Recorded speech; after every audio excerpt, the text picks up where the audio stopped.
آج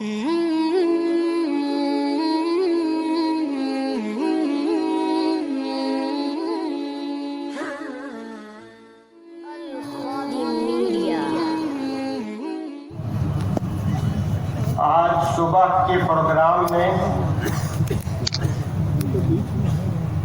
آپ نے دستار بندی کا منظر دیکھا ہے۔ 185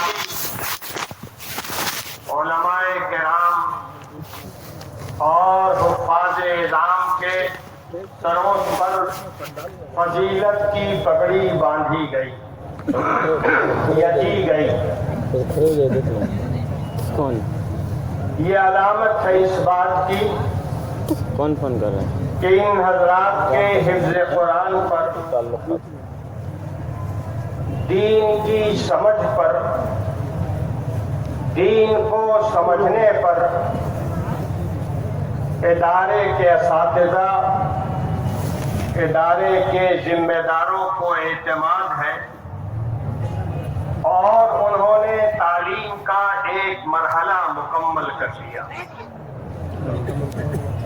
حافظ قرآن قرآن مجید کو اپنے سینے میں جمع کر کے حافظ بن گئے اور دین کا علم عربی زبان کے ذریعہ جان کر، پڑھ کر، پرکھ کر، سمجھ کر لوگ عالم بن گئے۔ یہ ادارے کی خدمت ہے اور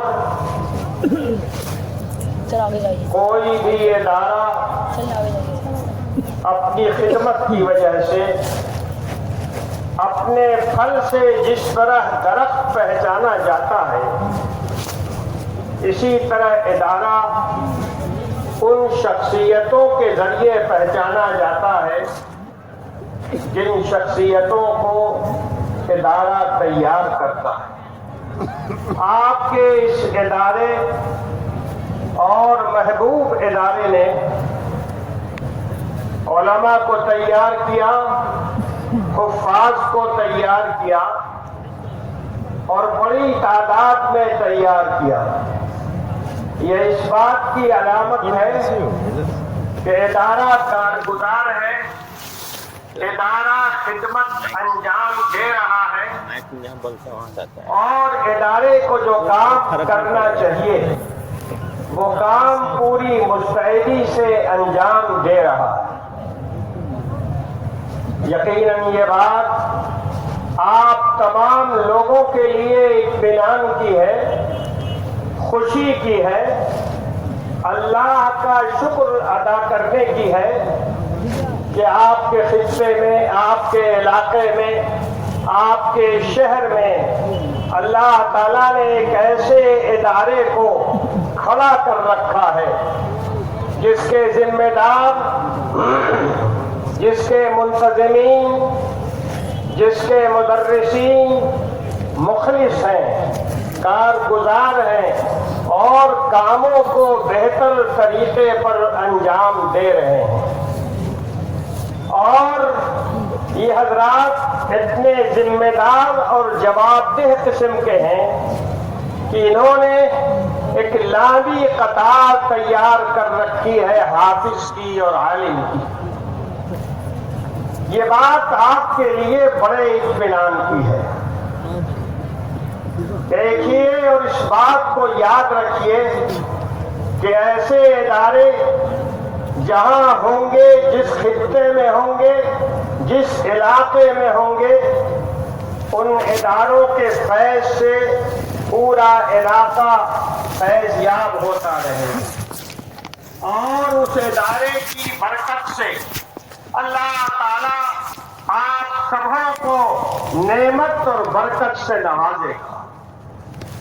یہ اللہ کا بڑا فضل ہے اور آپ کے بزرگوں، آپ کے بڑوں، آپ کے آباء و اجداد کی قربانیوں کا نتیجہ ہے کہ اتنا اچھا، اتنا شاندار اور اتنا کارگزار ادارہ اس سرزمین پر موجود ہے۔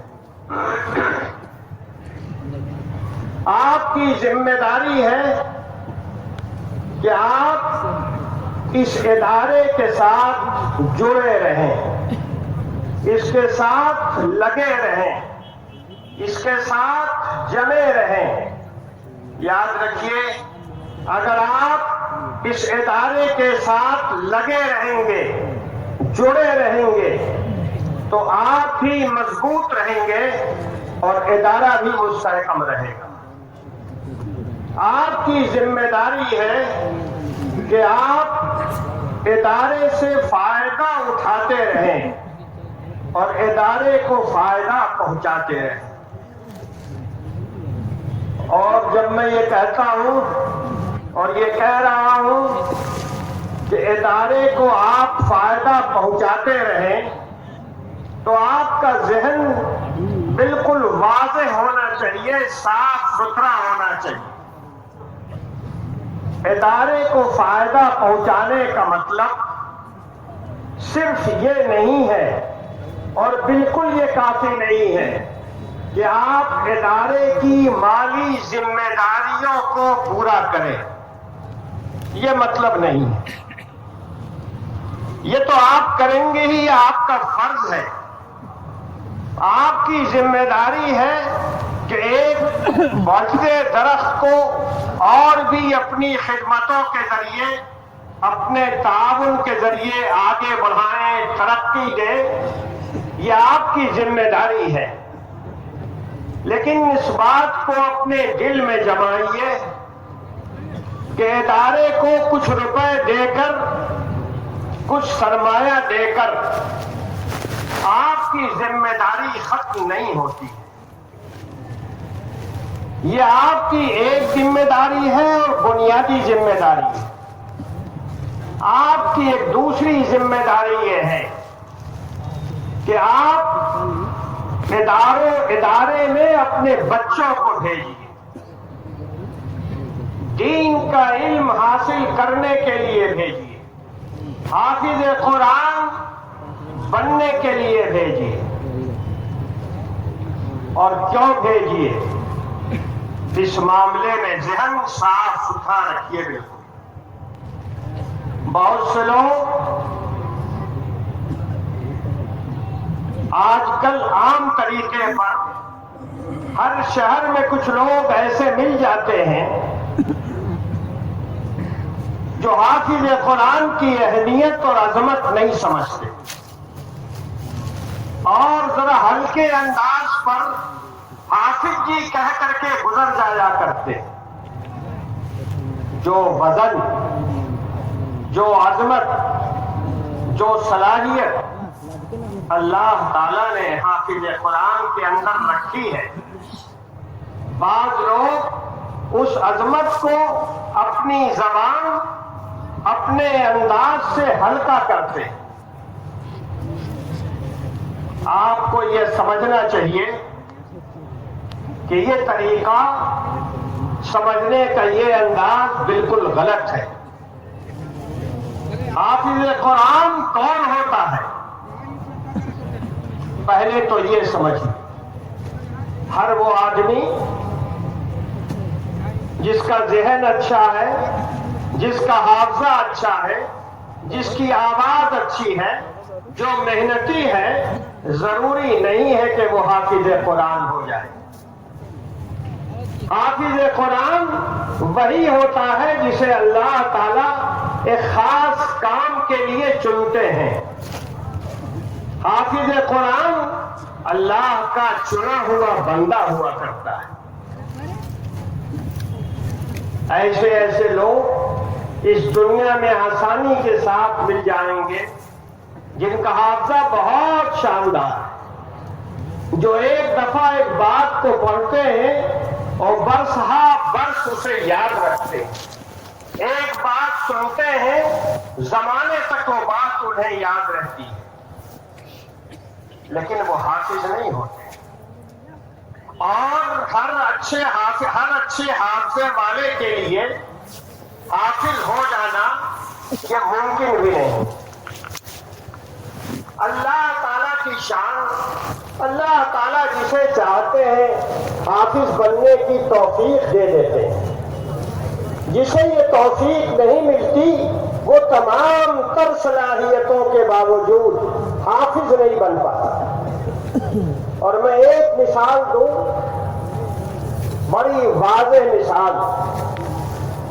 ہمارے اس بھارت میں دارالعلوم دیوبند کا نام ہر شخص نے سنا، اور دارالعلوم دیوبند کے وہاں کے پڑھے اور وہاں کے تیار ہوئے لوگوں نے اور پچھلی 2-3 صدی کے اندر جتنا اچھا حافظہ رکھنے والے لوگ بھارت کی سرزمین پر عالم دین تیار ہوئے ہیں، ان میں سب سے اچھے حافظہ والے حضرت علامہ انور شاہ کشمیری رحمت اللہ علیہ، دارالعلوم دیوبند کے شیخ الحدیث، دارالعلوم دیوبند کے صدر مدرس، اور علامہ رشید رضا مصری جو خود بہت بڑے عالم تھے۔ جب ان کی گفتگو ہوئی حضرت علامہ انور شاہ کشمیری رحمت اللہ علیہ سے، تو علامہ رشید رضا نے کہا کہ یہ شخصیت چلتا پھرتا کتب خانہ ہے، چلتی پھرتی لائبریری ہے، جس کتاب کا نام لیجیے اس کی حدیثیں بیان کر دیں گے، جس کتاب کا نام لے لیجیے اس کی تفصیلات بیان کر دیں گے۔ علامہ انور شاہ کشمیری کا اتنا اچھا حافظہ ان کا اتنا اچھا تھا کہ ایک حدیث، کوئی ایک تفسیر کی بات، کوئی ایک فقہ کی بات ایک دفعہ پڑھا انہوں نے، زندگی بھر کے لیے یاد۔ حج کرنے تشریف لے گئے تو وہاں کتب خانے میں انہیں ایک کتاب ملی فقہ کی، اسلامی قانون کی۔ علامہ انور شاہ کشمیری کو وہ کتاب پسند آ گئی۔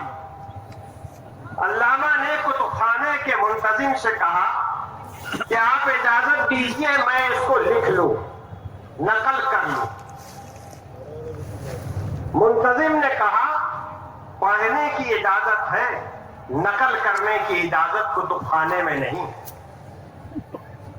علامہ انور شاہ کشمیری نے کہا کہ ٹھیک ہے، سبحان اللہ، بڑی اچھی بات ہے، میں اسے پڑھ لیتا ہوں۔ شروع سے آخر تک وہ کتاب جو آج چھپی ہوئی ہے اور تقریباً 250 صفحے کی ہے، علامہ انور شاہ کشمیری رحمت اللہ علیہ نے وہ کتاب پڑھی،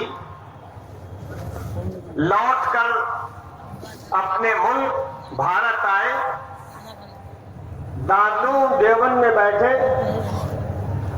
اور جو کتاب مکہ مکرمہ میں پڑھی تھی انہوں نے اس کو شروع سے آخر تک لکھ دیا۔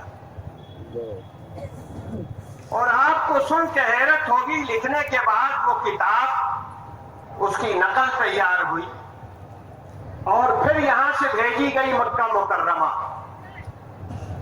اور حضرت علامہ انور شاہ کشمیری رحمت اللہ علیہ نے معتمم کتب خانے کے نام خط دیا کہ میں نے جو کتاب وہاں پڑھی تھی اپنے حافظے کی مدد سے یہاں آ کر دارالعلوم دیوبند کی سرزمین میں بیٹھ کر اس کو میں نے لکھ دیا ہے، آپ ملا کے دیکھ لیجئے کہیں کوئی غلطی تو نہیں ہے، کہیں کوئی کمی کوتاہی تو نہیں رہ گئی ہے۔ یہ حال تھا علامہ انور شاہ کشمیری رحمت اللہ علیہ کے حافظے کا۔ 250 صفحے کی کتاب ایک دفعہ پڑھا، پوری کتاب زبانی یاد۔ لوگ کہتے ہیں کہ انہیں 2 لاکھ حدیثیں زبانی یاد تھی، معمولی بات نہیں ہے۔ ہم لوگوں نے بھی حدیث پڑھی ہے، حدیث پڑھائی ہے، لیکن ہم یہ دعویٰ نہیں کر سکتے کہ ہمیں 200 حدیثیں یاد ہیں۔ اس لیے کہ حدیث کا مطلب یہ ہوتا ہے کہ آپ یہ بتائیے کہ یہ بات سرکار دو عالم صلی اللہ علیہ وسلم سے کس نے سنی، اور پھر ان سے کس نے سنی، اور پھر ان سے کس نے سنی، اور آپ تک یہ بات کیسے پہنچی۔ یہ اتنا لمبا سلسلہ ہے کہ ہم تو اسی سلسلے میں چکرا کے رہ جاتے ہیں. حدیث کا نمبر تو بعد میں آئے, لیکن حضرت علامہ انور شاہ کشمیری رحمت اللہ علیہ کے بارے میں یہ بات کہی جاتی ہے کہ انہیں 2 لاکھ حدیثیں سند اور متن کے ساتھ یاد تھی. یہ کمال تھا ان کے حافظے کا. لیکن میرے بھائی اس کے بعد یہ بھی سچائی ہے کہ آخری عمر میں حضرت علامہ فرمایا کرتے تھے, افسوس میں حافظ قرآن نہیں ہو سکا, افسوس میں حافظ قرآن نہیں ہو سکا. اتنا شاندار حافظہ, ایسی مجھی ہوئی صلاحیت, حدیث کا اتنا بڑا ماہر, حدیث کا اتنا بڑا حافظ, لیکن حافظ قرآن نہیں. کیوں؟ اگر حافظے کے زور پر کوئی آدمی حافظ قرآن ہوتا تو سب سے پہلے حضرت علامہ انور شاہ کشمیری رحمت اللہ علیہ اور ان جیسے لوگوں کو حافظ قرآن ہونا چاہیے, لیکن وہ حافظ نہیں ہو سکے. میں آپ کو ایک دوسری بات بھی بتاؤں, اور وہ بھی عجیب بات. میرا خاندان علماء کا خاندان ہے. ہمارے ہر نسل میں بڑے بڑے علماء رہے ہیں. اب تو ہمارے خاندان میں بھی علماء کی کمی آ گئی ہے. ہمارے جیسے جاہل لوگ ہی بیٹھے ہوئے ہیں کرسیوں کے اوپر, لیکن ہمارے خاندان میں بڑے بڑے علماء رہے ہیں. اور یہاں سے لے کے سیدنا شیخ عبد القادر جیلانی رحمت اللہ علیہ, جن کو آپ لوگ بڑے پیر صاحب کہتے ہیں, بڑے پیر صاحب تک ہر زمانے میں ہمارے خاندان میں بڑے بڑے علماء رہے, بڑے بڑے محدثین, بڑے بڑے مفسرین, بڑے بڑے فقہاء رہے, اور خود بڑے پیر صاحب بہت بڑے عالم تھے, بہت بڑے عالم تھے. لیکن یہ بھی عجیب بات, بڑے پیر صاحب رحمت اللہ علیہ سے لے کر آج تک, یعنی مجھ تک, اس پوری نسل میں ایک بھی حافظ نہیں. بڑے بڑے علماء ہوئے, بہترین حافظے کے لوگ ہوئے, بڑی اچھی صلاحیت کے لوگ ہوئے, لیکن اللہ نے علم تو دیا. بڑے بڑے صوفیہ بھی ہوئے, حافظ نہیں ہو سکتے. پوری نسل یہاں سے لے کے بڑے پیر صاحب تک خالی ہے حافظ قرآن سے. کیوں؟ عالم تو ہو گئے, اللہ نے ان کو علم کے لیے پسند کیا, وہ عالم ہو گئے. اللہ نے حفظ قرآن کے لیے پسند نہیں کیا, اس لیے حافظ نہیں ہوئے. اس لیے میرے بھائی یہ بات دلوں میں بٹھائیے, حافظ وہی ہوتا ہے جسے اللہ تعالیٰ چن لیتے ہیں, جسے اللہ تعالیٰ پسند کر لیتے ہیں, وہی حافظ ہوتا ہے. اپنے من سے کوئی حافظ نہیں بنا کرتا ہے. اور جسے اللہ تعالیٰ چن لے, بتائیے وہ آپ سے ہم سے آگے ہے یا نہیں؟ بہت موٹی سی بات ہے. جسے اللہ تعالیٰ پسند کر لے وہ ہم سے آپ سے بہت آگے ہے, بہت بڑا ہے وہ.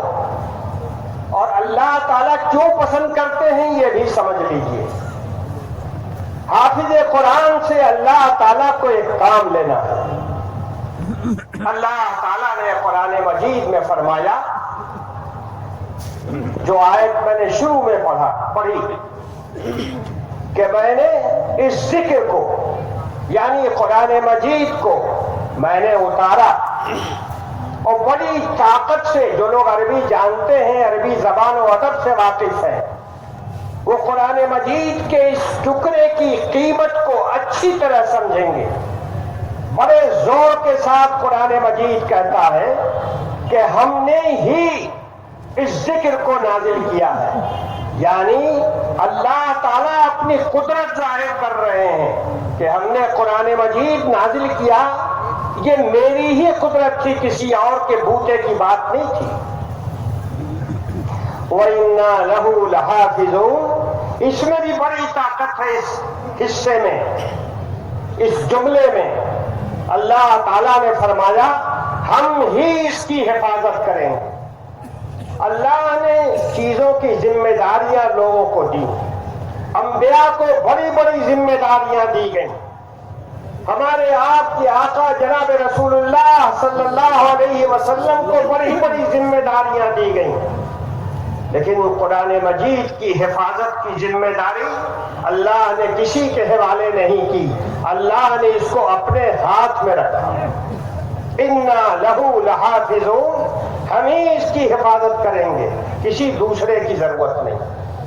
اور اسی لیے آپ یہ بھی جانیے کہ قرآن مجید میں انسان کا مزاج پھیٹ پھاٹ کا ہوتا ہے۔ آپ جانتے ہیں نا، ہمارے یہاں کچھ لوگ گائے اور بھینس کے دودھ کو بھی نہیں بخشتے ہیں، اس میں بھی پھیٹ پھاٹ کر دیتے ہیں۔ انسان کا مزاج پھیٹ پھاٹ کا ہوتا ہے، کوئی دودھ میں پھینک رہا ہے، کوئی گوشت کے اندر پھیٹ پھاٹ کر رہا ہے، کوئی چاول کے اندر پھیٹ پھاٹ کر رہا ہے، تو پھیٹ پھاٹ کا مزاج ہوتا ہے۔ کچھ لوگ ایسے بھی دنیا میں پیدا ہوئے جنہوں نے قرآن مجید کے اندر پھیٹ پھاٹ کرنا چاہا، لیکن اللہ تعالیٰ نے قرآن مجید کو فل پروف بنایا۔ آج کل جانتے ہیں نا، بہت سی چیزیں بنائی جاتی ہیں تو اس کے اوپر جو کاغذ چپکا رہتا ہے تو بعض چیزوں پر لکھا رہتا ہے فل پروف، یعنی اس کے اندر کوئی چیز گھس نہیں سکتی، اس میں سے کوئی چیز نکل نہیں سکتی، یہ ایک دم ٹائٹ ہے ہر طرف سے، فل پروف۔ اللہ تعالیٰ نے قرآن مجید کو فل پروف بنایا ہے، اور اس لیے بنایا کہ اس کی حفاظت کی ذمہ داری اللہ تعالیٰ نے اپنے تحویل میں رکھی ہے، کسی اور کے حوالے اللہ نے نہیں کیا۔ تو پہلا کام تو اللہ نے یہ کیا کہ یہ فل پروف، اور فل پروف کیسے؟ زبان کے اعتبار سے لوگوں نے چاہا کہ قرآن مجید کی طرح کی زبان استعمال کر کے قرآن مجید میں غلط چیزیں ملا دی جائیں۔ یاروں نے سورتیں بنا دی، آیتیں بنا دی، اور نہ جانے کیا کیا غلط صحیح باتیں کہ یہ بھی قرآن مجید ہے، اور یہ سلسلہ ختم نہیں ہوا ہے۔ ابھی حال میں کوئی بہت پرانی بات نہیں ہے، آپ نے اخبارات کے ذریعے سنا ہوگا کہ یہودیوں نے قرآن مجید چھاپا اور عالم اسلام نے اپنے ذریعے سے لاکھوں قرآن مجید بٹوا دیا، جس میں قرآن مجید کے بہت سے الفاظ بدل دیے گئے، لیکن جب پڑھنے والا پڑھتا ہے تو اسے محسوس ہو جاتا ہے کہ یہ لفظ قرآن کا ہے اور یہ لفظ باہر سے لایا گیا ہے۔ قرآن مجید کا کمال یہ ہے کہ وہ پھیٹ پھاٹ کو گوارا نہیں کرتا، اور فوراً پکڑ لیا جاتا ہے کہ یہ لفظ قرآن کا ہے اور یہ لفظ باہری ہے۔ یہ قرآن مجید کا ایک بہت بڑا پہلو ہے۔ قرآن مجید کی زبان اللہ تعالیٰ نے ایسی رکھی ہے جس کے نتیجے میں بڑے سے بڑا لکھنے والا، بڑے سے بڑا بولنے والا، بڑے سے بڑا فصیح و بلیغ دو چار جملے بھی ویسے نہیں کہہ سکتا۔ اور جو لوگ عربی زبان جانتے ہیں وہ اچھی طرح جانتے ہیں کہ قرآن مجید کی طرح کا ایک جملہ، ایک آیت لکھی نہیں جا سکتی۔ اللہ تعالیٰ نے اس کتاب کو پہلے مرحلے میں اس طرح محفوظ کیا، پھر اس کے بعد اللہ تعالیٰ نے، اللہ کی مرضی نے چاہا اور اللہ تعالیٰ نے نماز میں قرآن مجید کے پڑھنے کو ضروری قرار دیا۔ ہم آپ جو بھی نماز پڑھے گا وہ سورہ فاتحہ پڑھے گا، کوئی نہ کوئی قرآن مجید کا حصہ ملائے گا، تبھی نماز مکمل ہوتی ہے ہماری اور آپ کی۔ قرآن پڑھنے کا ایک انتظام یہ اللہ تعالیٰ نے کر دیا۔ رمضان المبارک کے اندر ہم لوگ قرآن مجید کے 30 پارے سنتے ہیں، ایک آدمی سناتا ہے، قرآن مجید کا دور، قرآن مجید کا سننا اور سنانا اسی طرح جاری ہے، اور قرآن مجید کی اس طرح حفاظت ہو رہی ہے۔ اور یہ بھی یاد رکھیے، قرآن مجید کی حفاظت کا یہ بھی ایک انتظام ہے، اس لیے آپ کی ذمہ داری ہے کہ آپ حافظ قرآن کو جلد ترادی ختم کرنے کا پابند نہ بنائیں۔ یہ جو عام مزاج ہے، اور اب زیادہ بات چل رہی ہے کہ 3 دن میں ایک ختم اور 6 دن میں ایک ختم، یہ بڑی غلط بات ہے۔ قرآن مجید کو اطمینان کے ساتھ سننا چاہیے۔ تراویح کے اندر حافظ کو موقع دینا چاہیے کہ وہ قرآن مجید ڈھنگ سے سنائے، اطمینان سے سنائے، اور لوگ سنیں قرآن مجید۔ تراویح کی ایک بڑی مصلحت یہ بھی ہے، قرآن مجید اس طرح محفوظ ہوتا ہے۔ پھر اس کے بعد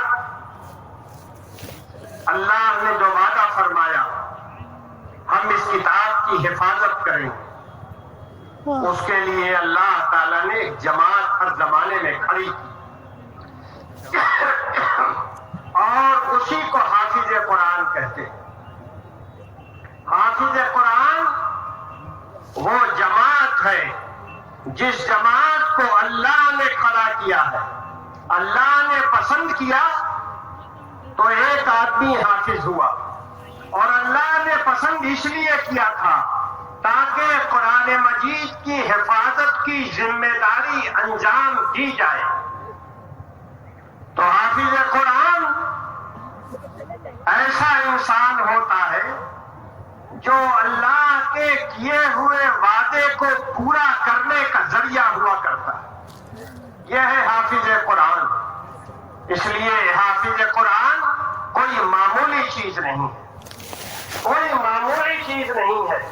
یہ حافظ قرآن مجید حفظ کرتا ہے اللہ کی خاص مہربانی سے، اور اللہ کے چنے ہوئے بندے کی حیثیت سے۔ اور یہ حافظ قرآن قرآن کو اپنے سینے میں جماتا ہے، اسے سناتا ہے، اور یہ سناتا ہے اللہ کے حکم سے۔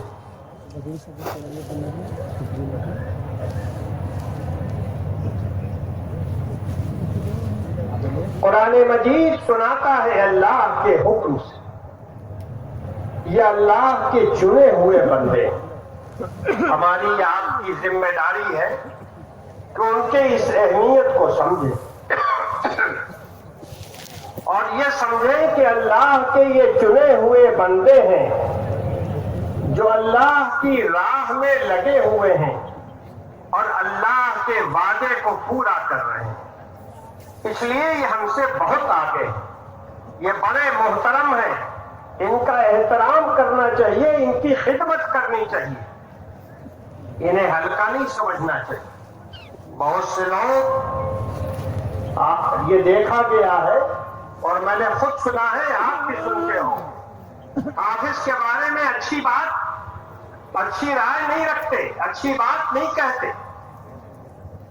اور بہت سے پڑھے لکھے جاہل آج کل بڑا زور ہے لوگوں کی زبان پر بھی اور اخبارات میں بھی، ایک مستقل مخلوق تیار ہو گئی ہے، اس مخلوق کو دانشور کہتے ہیں۔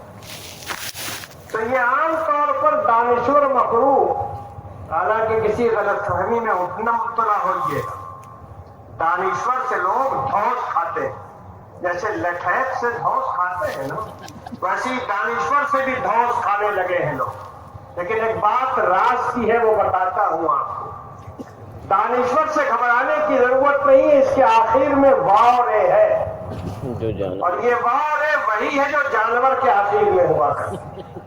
اس لیے کوئی گھبرانے کی بات، دھوس کھانے کی ضرورت نہیں۔ تو بہت سے دانشور ایسے ہیں جو بہت ہی اطمینان سے کہتے ہیں کہ قرآن مجید کو رکھنے سے کیا فائدہ ہوگا، قرآن مجید کو جھوم جھوم کر یاد کرنے سے کیا فائدہ ہوگا۔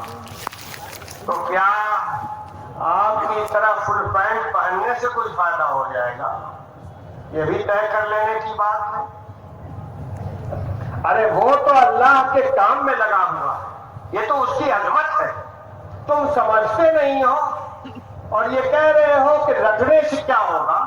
ارے رکھنے سے تو یہ ہوتا ہے کہ جس ایمان کی قیمت کا تمہیں اندازہ نہیں ہے وہ ایمان بڑھتا ہے تلاوت سے۔ اذا تلیت علیہم آیاتہ زادتہم ایمانا، قرآن مجید کی آیتیں پڑھی جاتی ہیں تو ایمان بڑھتا ہے۔ حافظ قرآن غیر محسوس طریقے پر ہر لمحہ ہر تلاوت کے ساتھ اپنے ایمان کو تازہ کرتا ہے اور بڑھاتا ہے۔ تمہارا کام تبصرے کرنا، تم ایمان کی حلاوت اور لذت اور قیمت اور اہمیت کو نہیں سمجھتے، لیکن حافظ قرآن کچھ سمجھے یا نہ سمجھے ایمان کو بڑھا رہا۔ کیسی بڑی ایمان کی بات ہے۔ یہ حافظ قرآن دنیا میں بھی کامیاب اور اللہ کے دربار میں بھی اس کا بڑا رتبہ، اللہ کے دربار میں بہت بڑا مرتبہ۔ آپ تصور نہیں کر سکتے کہ حافظ قرآن کا مرتبہ اللہ کے دربار میں کیا ہے۔ دیکھیے قیامت کے دن اس بات پر ہمارا بھی ایمان اور آپ کا بھی ایمان، قیامت کے دن ہم سب لوگوں کو حساب کتاب دینا ہوگا اپنے کاموں کا، اس پر سب کا ایمان۔ مرنے کے بعد قبر کے مرحلوں سے گزر کر ایک دن آئے گا جب ساری روحیں جمع ہوں گی ایک میدان کے اندر۔ اللہ تعالیٰ اپنی شان اور اپنے انداز کے مطابق جلوہ فروز ہوں گے، تشریف فرما ہوں گے۔ لوگ گزر رہے ہیں اور لمحوں کے اندر جنتیوں اور جہنمیوں کا فیصلہ کیا جا رہا ہو اور نمبر آ جائے گا ہمارا اور آپ کا، امت محمدیہ کا۔ اللہ کے رسول صلی اللہ علیہ وسلم بھی جلوہ فروز ہوں گے۔ جب اعمال نامے ہم لوگوں کے، ارے ہم لوگوں کے اعمال نامے کیا، زندگی بھر تو گڑبڑ کی، غلطیاں کی، جھوٹ بولے، چوری کیا، نمازیں نہیں پڑھی، روزے نہیں رکھے، یہ تو ہم لوگوں کا حال ہے۔ تو اللہ تعالیٰ کیا گئے اور شرم سے سر جھکا لیے؟ ارے کیا کیا دنیا میں؟ اب یہ تو وہ ہے کہنے کا نہیں کہ نماز نہیں پڑھی، روزہ نہیں رکھا، شرم سے سر جھکا ہوا ہے۔ ہمارے آقا فرمائیں گے اے اللہ غلطی سے اس میں بہت سی مگر تیری امت کا فرق ہے۔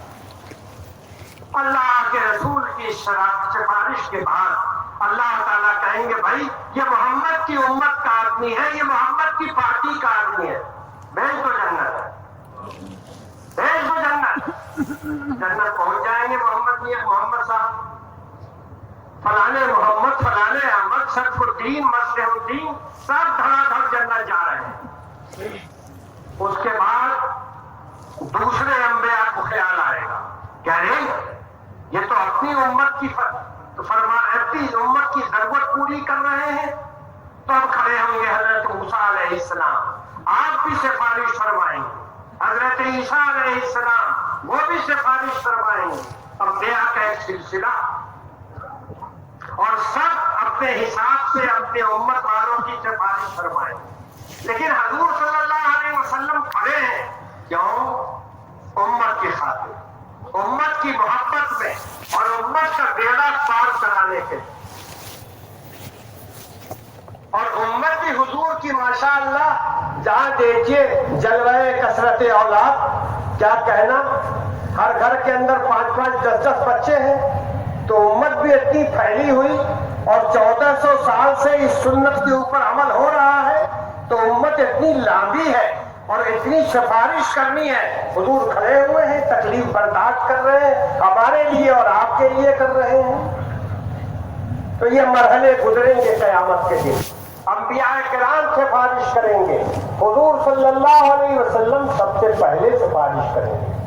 اس کے بعد نمبر آئے گا انبیاء کرام کا، اس کے بعد صحابہ کرام کا، بڑے بڑے صحابہ کرام۔ اللہ تعالیٰ نے اپنے نبی کے ذریعے سے خبر دی، اصحابی کالنجوم بأیہم اقتدیتم اہتدیتم، ہمارے صحابی اللہ کے رسول کے ساتھ اٹھنے بیٹھنے والے، دین سیکھنے سکھانے والے، دین پر عمل کرنے والے، یہ ستارے کی طرح ہیں۔ جس طرح ستاروں سے تم راستے پاتے ہو، ہدایت حاصل کرتے ہو، اور اب حضرات ستارہ دیکھ کر رات میں اپنی سمت متعین کرتے تھے، اس لیے کہ ریگستان کے اندر کوئی راستہ بتانے والا آدمی ملتا نہیں تھا۔ اللہ کے رسول نے فرمایا بأیہم اقتدیتم اہتدیتم، جس صحابی کی بھی اقتدا کرو گے ہدایت پالو۔ ایسے تیار لوگ رضی اللہ عنہم ورضوا عنہ، اللہ ان سے راضی، وہ اللہ سے راضی، اللہ ان سے راضی اور اللہ کے ہر حکم پر وہ راضی۔ یہ صحابہ کرام کھڑے ہوں گے قیامت کے دن، سفارش کریں گے اور ان کی سفارش سے بھی لوگ جنت میں جائیں گے۔ اولیاء اللہ سامنے کھڑے ہوں گے، بڑے بڑے علماء، بڑے بڑے محدثین، بڑے بڑے فقہا جو تاریخ اسلام میں گزرے ہیں، ان کو بھی حوصلہ ملے گا۔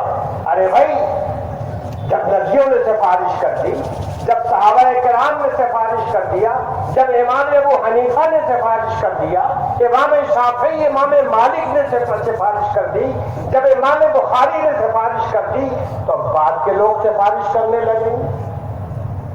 لیکن یاد رکھیے، وہ دن اتنا خطرناک ہوگا کہ ایک ایک نیکی کے لیے لوگ ترس رہے ہوں گے، کوئی ایک نیکی دینے والا نہیں ہوگا۔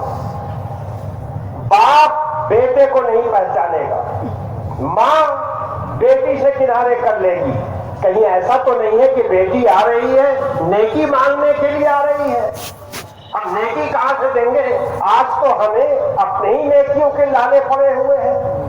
قیامت کے دن یہ صورتحال اس نازک موقع پر جہاں بہت سی بڑی جماعت اللہ کے دربار میں اولیاء اللہ کی، ائمہ کرام کی اور دوسرے بڑی بڑی برگزیدہ شخصیتوں کی اللہ کے دربار میں سفارش کریں گے، یہ حفاظ کرام بھی سفارش کریں گے۔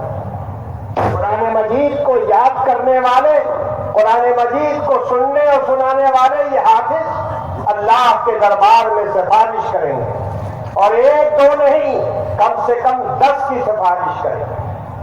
اور جیسی ان کی خدمت ہوگی، قرآن مجید سے جیسا تعلق ہوگا، جتنی محبت ہوگی، اتنی ہی ان کی سفارش کی تعداد بھی انشاءاللہ قیامت میں بڑھے گی۔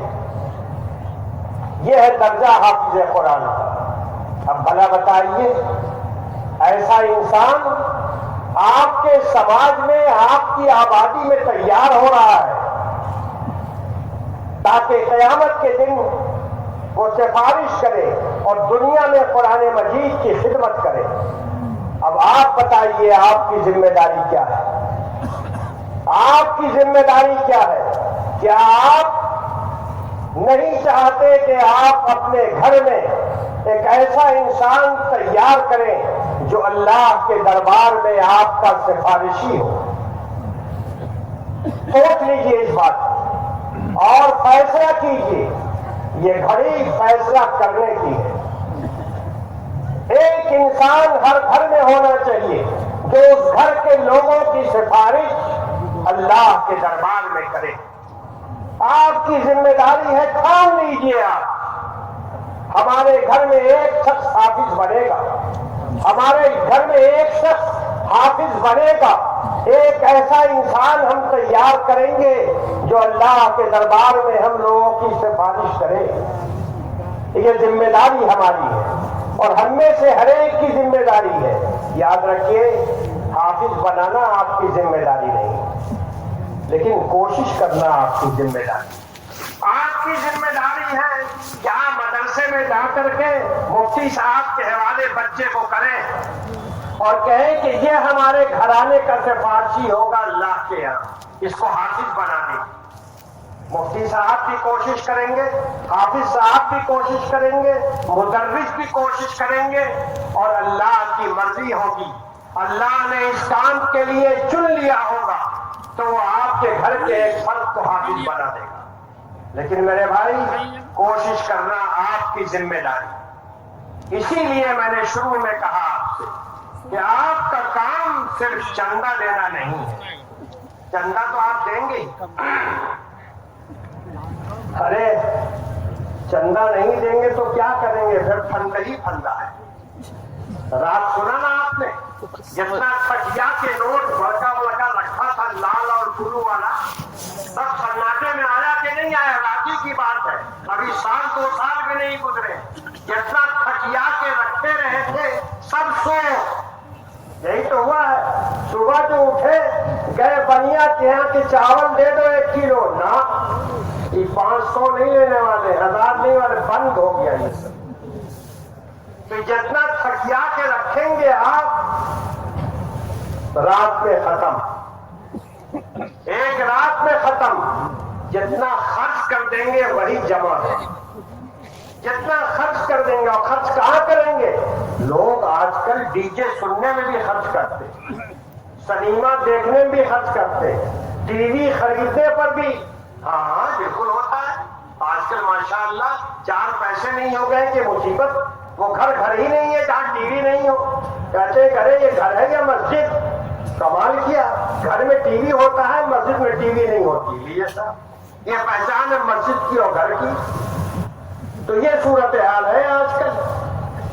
لیکن یاد رکھیے, جو پیسے آپ مدرسے میں خرچ کریں گے, جو پیسے آپ مسجد کے لیے خرچ کریں گے, وہی پیسہ آپ کا اپنا, وہ اصل کمایا ہوا پیسہ آپ کا ہے. وہ پیسہ آپ کو دنیا میں بھی کام آئے گا, وہ پیسہ آپ کو آخرت میں بھی کام آئے گا. اور اگر آپ اپنے گھر میں حافظ تیار کریں گے تو یقین مانیے اس کا فائدہ بھی آپ کو ہوگا, آپ کے گھر والوں کو ہوگا, آپ کے خاندان کو ہوگا. قیامت کے دن اگر کوئی پھنس گیا اللہ کے دربار میں تو یہ آپ کے خاندان کا حافظ آپ کے خاندان کے آدمی کو جھنجھٹ سے نکالے گا. اس لیے صرف پیسہ دینے سے کام نہیں چلے گا. اور مولویوں کا بھی عجیب حال ہے ماشاءاللہ, عجیب حال ہے مولویوں کا. دے دیا زکات کی, حاجی محمد سنانے نے 1000 روپیہ, اب مفتی صاحب 3 دفعے شکریہ ادا کر رہے ہیں. لے یہ کون سی بات ہوئی؟ ارے مفتی صاحب یہ تو اس بیچارے مرحوم مغفور کا پیسہ ہی نہیں, زکات کا پیسہ ہمارا آپ کا پیسہ ہے, وہ ہے ہی نہیں ہمارا آپ کا. ہمارے پاس ہے تو ہم رکھے ہوئے اس کو, اگر زیادہ دن رکھیں گے تو جو مجرم ہو جائیں گے. سال ختم ہونے سے پہلے روانہ کرنا ہے اس کو. زکات کا پیسہ دیا اور دے مفتی صاحب شکریہ, دے شکریہ. اب کہتے ہیں کہ آدھا شکریہ بھی نہیں ادا کرتے. اب وہ مولوی, کوئی شکریہ کی ضرورت نہیں ہے. ارے زکات پہ شکریہ کیسا, ادائے فرض پہ اہل وفا کا شکریہ کیسا؟ وہ تو دینا ہی تھا. یہ تو میری مہربانی ہے کہ ہم نے قبول کر لیا, ورنہ یہ بھی ہو سکتا تھا, یہ بھی ہو سکتا تھا کہ مفتی صاحب کہہ دیتے مفتی صاحب کہ اب گنجائش نہیں ہے زکات رکھنے کی, زکات کا کوٹا ہمارے مدرسے میں فل ہو گیا. یہ کہہ سکتے ہیں مفتی صاحب, ایک دن آ سکتا. لیکن ایسا نہ سمجھیے گا کہ مفتی صاحب یہ مدرسہ بہت مالدار ہو گیا. مولوی لوگ پیسہ خرچ کرتے ہیں حساب کتاب کر کے. مدرسے میں کون سی مت کہاں خرچ ہوگی, کون سا روپیہ کہاں لگے گا, یہ مدرسے کا محترم جانتا ہے. یہ مفتی صاحب جانتے ہیں کہ یہ روپیہ یہاں لگنا ہے اور یہ روپیہ یہاں لگنا ہے. عمارت میں زکات کا پیسہ نہیں لگے گا, مسجد کے اندر زکات کا پیسہ نہیں لگے گا, غریب لڑکوں کے کھلانے پر زکات کا پیسہ لگے گا. لیکن ہمارا آپ کا حال یہ ہے کہ زکات کے 5000 روپے دے دیے اور سمجھا کہ ماشاءاللہ مفتی صاحب کے ساتھ کی 7 نسل نیچے اور 7 نسل اوپر سب پر ہم نے احسان کر دیا. ارے احسان کیسا؟ کوئی احسان نہیں. یہ تو مفتی صاحب کا احسان ہے کہ زکوٰۃ آپ کی قبول ہو گئی.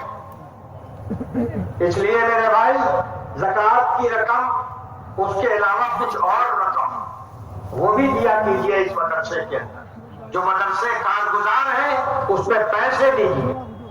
لیکن میں نے پہلے ہی کہہ دیا ہے کہ صرف پیسہ دینے سے کام نہیں چلے گا, بچے کو بھی دینا ہوگا. ارادہ کیجیے کہ ہم اپنے گھر کے ایک فرد کو حافظ بنائیں گے, اپنے گھر کے ایک بچے کو عالم دین بنائیں گے, دین کا خادم بنائیں گے. اور یاد رکھیے اس بات کو, اس فکر میں نہ پڑیے گا کہ اس کا مستقبل مجروح ہو جائے گا. بالکل نہیں, بالکل نہیں. اس چکر میں نہ پڑیے گا کہ بچہ حافظ بنے گا تو کیا کرے گا. کھلانے والا اللہ تعالی, دینے والا اللہ تعالی ہے.